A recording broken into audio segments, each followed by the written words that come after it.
de délinquants, communément appelés Koulouna, doivent s'apaiser car la prise en charge de leurs enfants est totale. Arrivés au centre de rééducation civique de Kanyama-Kasese, les Koulouna ont reçu leur kit complet d'installation. Mesdames et messieurs, bonsoir et bienvenue aux 20h. Les relations entre le Sénat et les provinces est l'une des priorités du mandat du président de la Chambre haute du Parlement, Modeste Bahati Lukwebo. Il en a évoqué avec le président de l'Alliance nationale des autorités traditionnelles et ce avant de s'entretenir avec le DG de l'ANAPI, Anthony Kinzo. Au menu, l'amélioration du climat des affaires.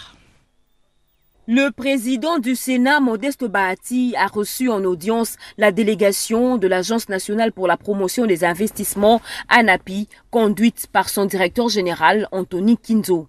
Il est venu solliciter son appui pour les votes par la Chambre haute du Parlement des lois qui favorisent la promotion des investissements et l'amélioration du climat des affaires en République démocratique du Congo. Anthony Kinzo a indiqué que l'ANAPI veut qu'il y ait une passerelle entre le gouvernement et le Sénat pour un suivi régulier du programme du gouvernement. Il a été ministre d'État au plan et il a initié un certain nombre des réformes qu'il a laissées en chantier et qui aujourd'hui devraient connaître un couronnement avec sa position de président du Sénat. Et donc, lorsque nous avons suivi son discours lors de l'ouverture de la session, l'honorable président a insisté sur les questions de réforme et ça nous a reconfortés. Et nous nous sommes dit, nous devrions venir le voir pour pouvoir échanger avec lui afin qu'il soit continuellement le champion des questions de réforme. Un autre hôte a été reçu par le président de la Chambre haute du Parlement. Il s'agit de l'ambassadeur de la Turquie, Salih Bogak, est venu lui dire ses adieux après 3 ans d'exercice en République démocratique du Congo. Il garde de lui des bons souvenirs pour sa bonne collaboration alors qu'il était ministre du Plan. Les relations diplomatiques qui sont au beau fixe et la diplomatie parlementaire ont eu un accent particulier dans leurs entretiens. J'étais très impressionné par son efficacité et son sérieux, et comment il était en commande de tous les dossiers. Et donc je trouve que c'est une chance exceptionnelle pour le pays ami et RDC qu'une telle personnalité assume cette haute responsabilité dans un tournant historique. La paix, les relations entre le Sénat et les provinces ainsi que les entités décentralisées ont été au centre des échanges entre le président du Sénat et les chefs coutumiers réunis au sein de l'Alliance nationale des autorités traditionnelles du Congo, conduite par son président Mwami Mwena Bantou Munongo Godefroy. Ils sont venus demander à Modeste Bahati de s'impliquer pour le développement des entités décentralisées. Cette délégation a dit sa disponibilité d'accompagner le Sénat et tout son bureau. La population de Kalemi face à un danger permanent, les constructions anarchiques occupent le poste électrique qui alimente les réseaux de la SNEL SA dans cette ville. Une situation vécue également ici à Kinshasa et qui doit à tout prix interpeller les consciences. Cédric Kenina nous décrit la situation dans ces images. Comme si la peur du danger avait quitté l'être humain. Un poste électrique est par essence la partie d'un réseau électrique comprenant principalement les extrémités des lignes de transport, un site extrêmement dangereux qui nécessite en permanence une surveillance, une sécurisation.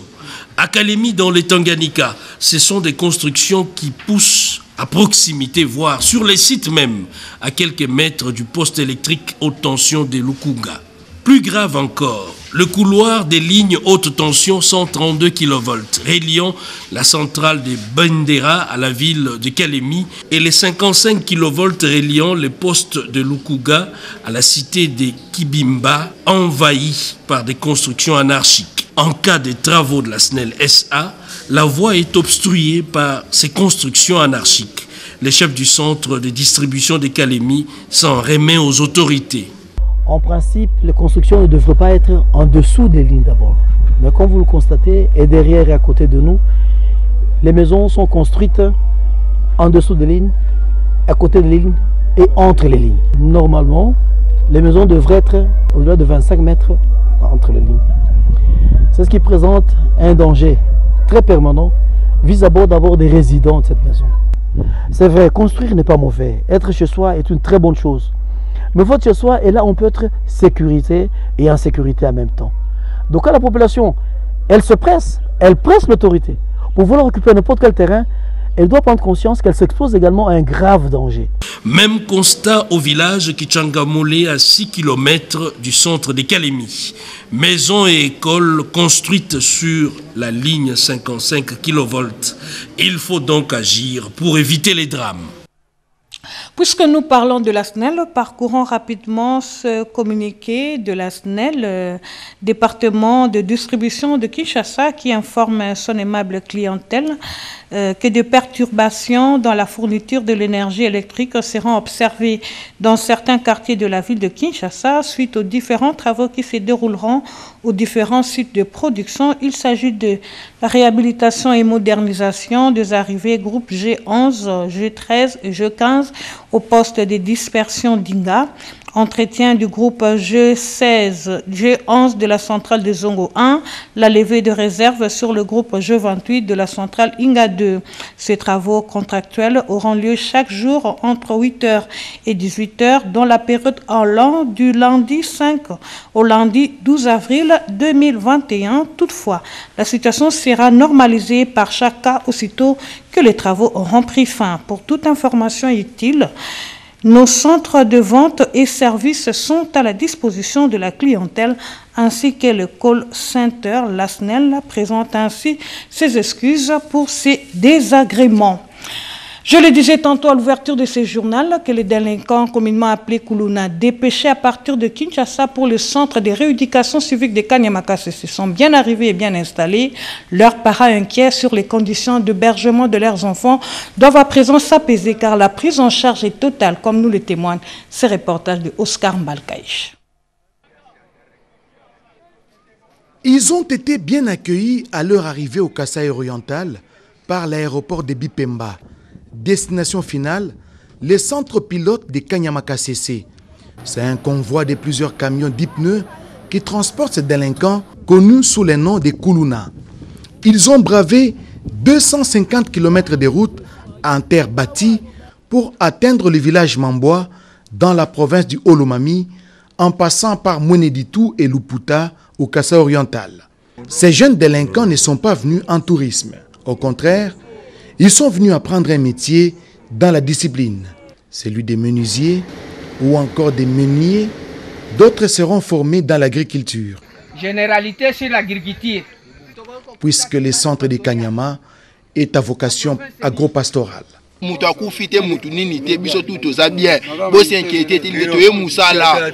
Chers amis, personne n'est décédé et que personne non plus ne vous intimide. Que les autres Kuluna qui sont restés à Kinshasa nous rejoignent ici pour le travail. Des kits d'installation, mousse, couverture, dentifrice, brosse à dents et autres objets de première nécessité leur ont été remis. Est-ce que Batounion sont besoin qui mousse? Kanyama-Kasese n'est pas un mouroir comme d'aucuns le pensent. Les commandants du service national, le général-major Jean-Pierre Kassongo Kabouik, rassure. Nous ne cesserons de le répéter. Ces jeunes gens ne vont pas en prison, mais ne vont pas aussi loger dans un hôtel à 5 étoiles. Ils vont subir un encadrement, une formation. N'étant pas un mouroir, comprenez qu'ils vont terminer leur formation, leur encadrement, ils vont être utiles à la société. Les inciviques envoyés lors de la première et deuxième vague, reconvertis aujourd'hui en agents de développement, suivent des formations sur le patriotisme et les changements de mentalité afin d'être utiles à la nation. Décidément, Kanyama-Kasese constitue un centre non seulement de formation, mais aussi et surtout un grenier agricole pour la République démocratique du Congo, un grenier agricole pour la RDC. Merci Oscar Mbal pour ce reportage. L'actualité, c'est aussi la première édition de Kin numérique qui a vécu. Le conseiller spécial du chef de l'État en charge du numérique a personnellement pris part à la conférence organisée à ce sujet. C'était au Congo Fleuve Hotel, comme nous le témoigne Edith Chala à travers cet élément de reportage. Cette première édition de Kin numérique qui s'inscrit dans la perspective Horizon 2025, feuille de route du numérique lancée par le président de la République Félix-Antoine Tshisekedi, est une expression manifeste de la volonté de Congo Network de faire jouir toutes les couches de fonctionnement et de production des avantages. du numérique, en partenariat avec plusieurs autres structures comme l'Agence provinciale pour le développement du numérique de Kinshasa. Congo Tech Network crée des passerelles d'échange qui permettent aux différentes plateformes numériques, aux institutions publiques provinciales, aux entreprises financières comme les banques, d'avoir un réseau qui diffuse un flux important d'informations. Le conseiller principal du chef de l'État en charge du numérique s'est félicité d'une telle opportunité. Je salue également la confiance placée dans la jeunesse congolaise qui a conçu et implémenté avec succès la plateforme e-tax pour la collecte et la traçabilité de la chaîne des recettes de la province de Kinshasa, qui est aujourd'hui interfacée avec toutes les banques commerciales, ce qui est une véritable révolution. Le gouverneur de la ville de Kinshasa, représenté par la commissaire générale en charge de TIC, Tabou Yvette, salue l'engagement de Congo Network. J'ai découvert le souci que les membres de Congo Tech font montre pour mettre en avant et à l'honneur les initiatives qui s'organisent dans la ville de Kinshasa, particulièrement aujourd'hui. La fracture numérique est le plus grand handicap si l'on veut une économie digitalisée, une croissance économique importante dans un environnement sain. Il ne reste plus que la vulgarisation du numérique pour que tout citoyen se l'approprie. Entre-temps, les femmes journalistes de la télévision nationale, en cette clôture de mois de mars, ont tenu à redonner du sourire aux malades internés au centre de médecine mixte et d'anémie SS de Kalamou. Elles leur ont apporté des équipements médicaux et vivres, un geste appuyé par la fondation Denise Nyakeru Tshisekedi qui a également doté le service néonatologie de l'appareil photothérapie.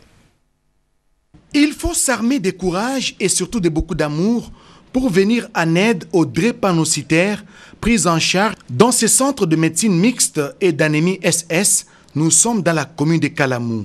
Et pour cause, l'impraticabilité des voies d'accès à cette formation médicale. Pour clôturer en beauté le mois de mars, mois dédié à la femme, une délégation des journalistes de la direction des informations télévisées est allée à la rescousse de ces centres. Des vivres et non-vivres ont été remis à titre symbolique aux médecins directeurs de ces centres.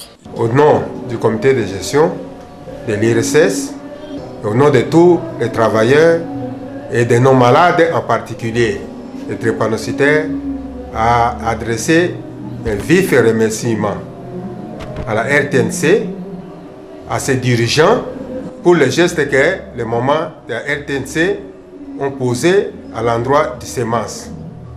Et nous profitons de l'opportunité pour lancer ces mots, cet appel à d'autres organisations de pouvoir emboîter le pas. Pati Tondouangou, journaliste à la direction des informations télévisées de la RTNC, a au nom de la rédaction expliqué l'essence de ces gestes. Aujourd'hui, nous avons pensé à votre centre. Voilà pourquoi nous sommes là. Nous sommes là en tant que des mamans, deux papas qui ont des cœurs. Nous suivons les cris de détresse des anémiques SS. Nous sommes dit, ça nous fait mal. Nous n'avons pas assez d'argent. Mais nous avons les micros. Nous avons la plume. Nous pouvons porter vos besoins très loin auprès des décideurs pour que la situation des anémiques SS puisse changer. Un petit tour des salles a permis à ces chevaliers du micro et de la plume de découvrir avec stupéfaction les difficultés auxquelles font face personnel médical et patients. La délégation de la RTNC a vu juste. Des draps tout neufs ont été remis en remplacement des vieux. Du laboratoire en passant par la radiologie et la buanderie, les manques criants des équipements se font sentir. D'où ces cris d'alarme en direction des décideurs pour sauver ce qui peut l'être dans ces centres qui reçoivent pour la plupart des malades démunis. Décidément, c'était une journée heureuse pour le CEMAS. La fondation Denise Nyakeru Tshisekedi est venue en appui aux gestes posés par les femmes de la chaîne nationale en dotant les services de néonatologie de l'hôpital Mabanga d'un appareil de photothérapie. Gardons cette rubrique femmes ouvertes avec les femmes politiques et celle de la société civile, à toutes tendances confondues qui tiennent à la représentativité de la femme au sein du gouvernement. Elles ont à ce sujet organisé un sit-in à la place des évolués pour être par la suite reçues par les directeurs du cabinet du chef de l'État. La nouvelle équipe gouvernementale doit se résoudre à valoriser l'esprit et la lettre de l'article 14 de la Constitution qui consacre les principes de la parité homme-femme, ce qui explique les sit-ins organisés à la place des évolués par les femmes politiques et celles de la société civile. Conduite par la présidente du CAFCO, Rose Mutombo, cette activité avait pour objectif d'exiger aux chefs des regroupements et partis politiques d'assurer les 30% de la représentativité reconnue à la femme congolaise. Le Palais de la Nation a constitué les points de chute de ces sit-ins où la délégation des femmes a déposé un mémorandum contenant leur déshydratat. Nous avons été reçus par le directeur de cabinet du président de la République et on lui a remis notre mémo officiellement. Et il nous a promis qu'il remettra ça à qui des droits.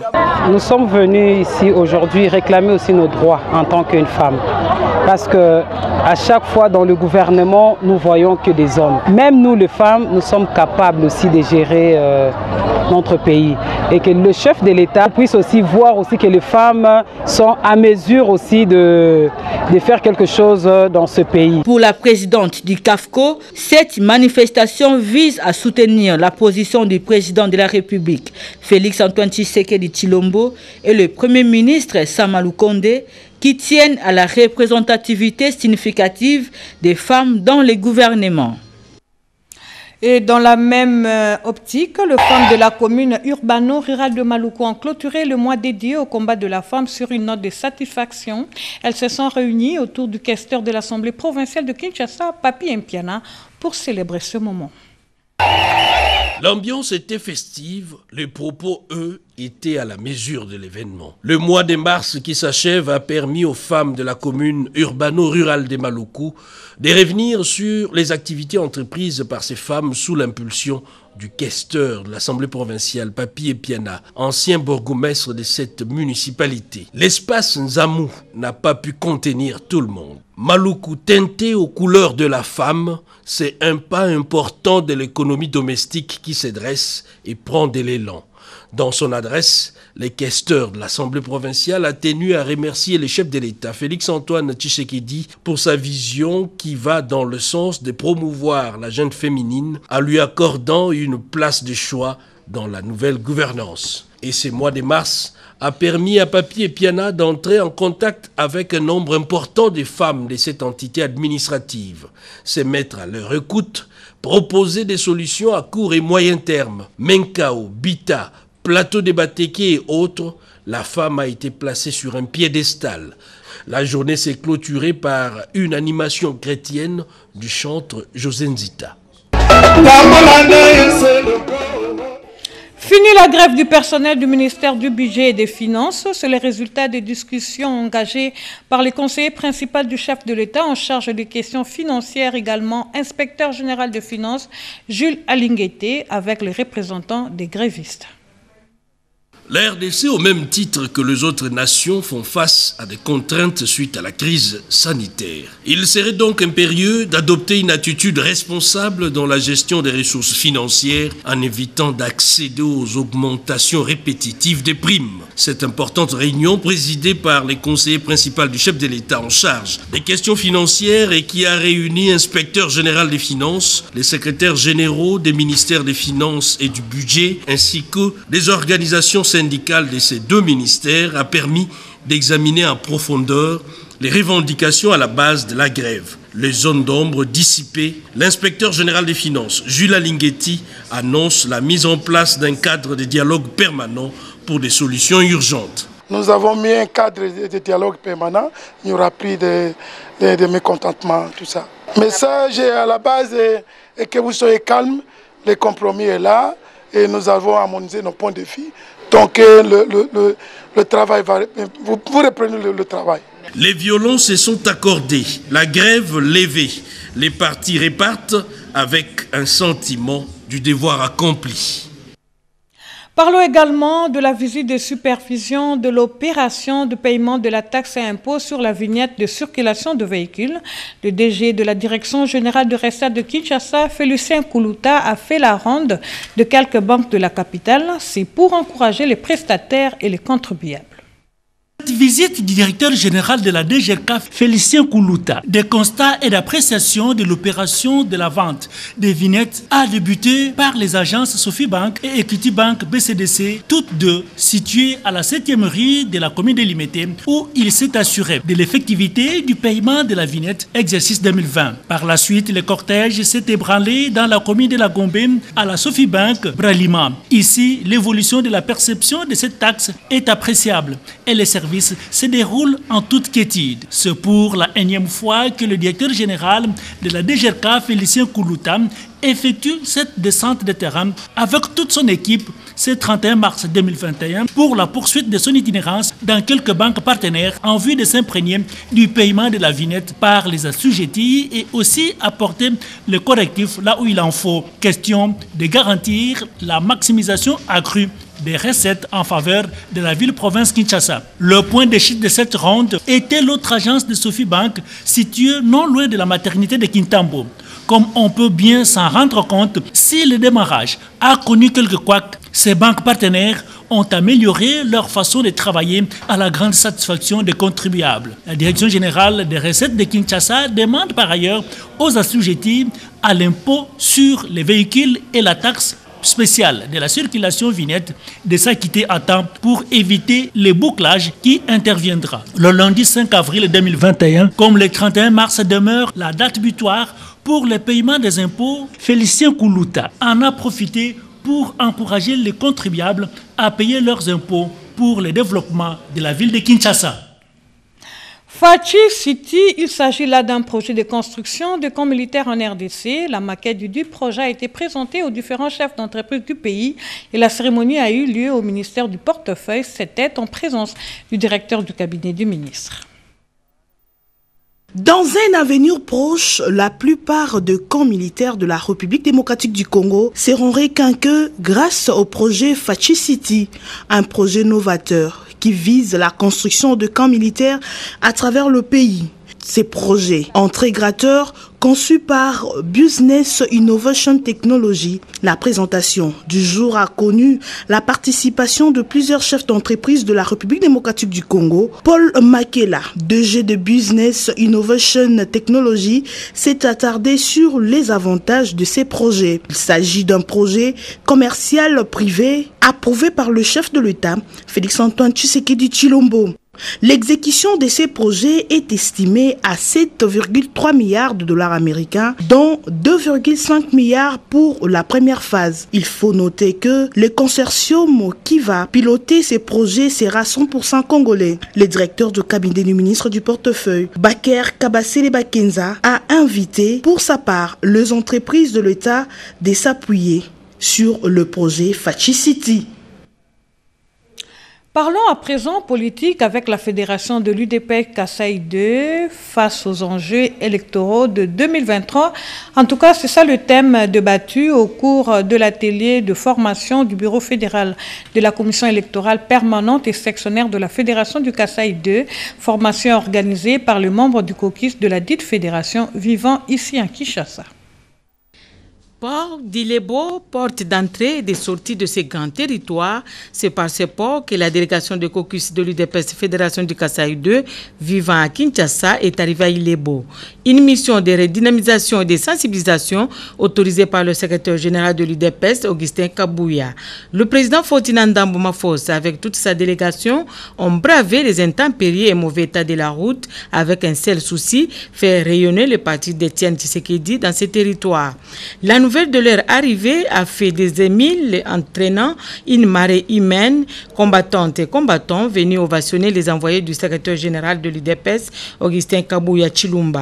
Sous une bonne escorte de la population, la délégation de l'UDPS est allée présenter ses civilités à l'administrateur du territoire et décliner le programme de son séjour. Redynamisation du parti en prévision des échéances prochaines, la délégation a organisé sur place une formation pour outiller les cadres du parti à mieux comprendre l'idéologie et la philosophie d'Étienne Tshisekedi et de l'UDPS. Une contribution significative avec les cadres fédéraux de la Commission électorale permanente CEP qui doivent s'approprier les réformes électorales, d'où les thèmes la Fédération du Kasaï 2 face aux enjeux électoraux de 2023. Matière développée par le président Fortina Ndambo Mafos, le chef de travaux Clément Mouaou et par le docteur Rom Sengwapichi. La cérémonie de remise des brevets aux participants qui a eu lieu à la permanence de l'IDPS Ilebo a sanctionné la fin de cette formation. Le président du caucus, Mafos Ndambo Fortina, a invité sa base à soutenir la vision du chef de l'État, son Excellence Félix-Antoine Tshisekedi Tshilombo. C'est dans la communion que les cadres et les militants se sont retrouvés pour célébrer l'érection de 2 territoires Ilebo-Dekessé en fédération de l'UDPS. Quoi de plus normal de dire merci au président Haï de l'UDPS, Jean-Marc Kabound, à Kabound pour son implication. Centenaire kimbanguiste, le préparatif vont bon train. Le Forum national de la jeunesse apporte également son appui dans l'organisation de ce grand événement. Reçu par le chef spirituel de l'église kimbanguiste, son éminence Simon Kimbangu Kiangani, le président du FNJ, Patrick Katembo, a offert de mobilier en guise de contribution.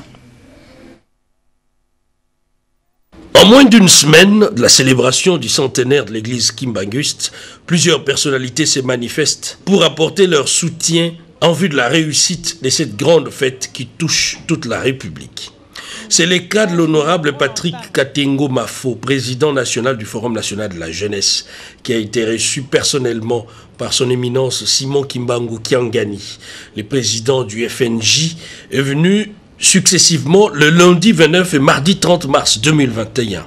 Dans sa gibecière, un lot important de chaises pouvant servir l'église, dont réceptionnées par les chefs spirituels en personne. En ce geste, Patrick Katengo implore aussi la grâce de Dieu pour la paix en RDC. Nous, en tant que jeunesse congolaise, ne devrions que venir apporter une petite pierre à la construction de l'édifice. On ne vient jamais même réduire lorsqu'on doit rencontrer Dieu. Et donc il fallait apporter les quelques choses ici pour que ça puisse servir les gens qui vont venir du monde entier, qui viendront fêter avec papa pour les 100 ans des messages d'espoir qu'il a apportés aux Congolais, aux Noirs et au monde entier. Le centenaire de l'église kimbanguiste sera célébré le 6 avril 2021 et l'honorable Patrick Katengo, qui appelle toute la République à soutenir cette grande fête, sera bel et bien présent Kamba, Nouvelle-Jérusalem. Merci de nous avoir suivis et surtout, heureuse fête Pascal chez vous. Merci de nous avoir suivis encore une fois.